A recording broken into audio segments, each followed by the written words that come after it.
au cours de la dernière décennie appellent de ma part plusieurs défis, dont 3 méritent d'être évoqués à ce jour, et pour lesquels les commentaires et les éclairages du principal orateur nous permettront de tracer la voie à suivre.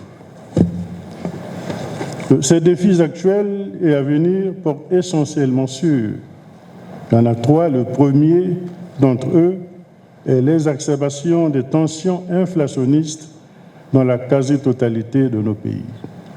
Le deuxième que je voudrais relever est celui de la situation actuelle de l'endettement qui a redémarré dans certains pays depuis 2010, juste après l'atteinte du point d'achèvement et de l'initiative PPTE. Et enfin, le troisième défi concerne le changement climatique. Comme vous le savez, la COP27 venait d'avoir lieu.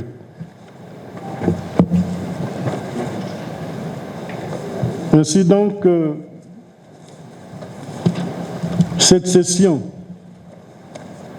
devait donc s'appuyer sur les faits stylisés, comme l'a dit le gouverneur tout à l'heure, les faits stylisés de ces dernières décennies, afin d'apprécier la résilience de la zone CEMAC au choc extérieur, de dresser le bilan des réformes monétaires. Il en a fait état dans son propos, donc les réformes monétaires et financières mises en œuvre, et d'évaluer leur rapport au renforcement des filets de sécurité nécessaires à la solidité des structures économiques des pays de la CEMAC. En particulier, donc, le communicateur devrait présenter les principales réformes réalisées par les pays de la CEMAC dans le cadre du programme des réformes économiques et financières, ainsi que des arrangements avec le Fonds monétaire international, soutenus par les autres partenaires au développement. Et enfin, le renforcement des politiques monétaires et budgétaires.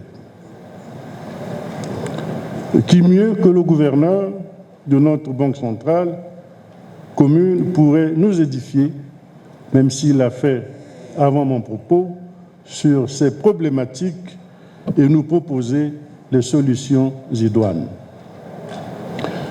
Sur ces mots, je me devais donc, s'il n'avait pas fait, d'inviter le gouverneur de la Banque centrale à nous faire l'économie de sa présentation. Je vous remercie.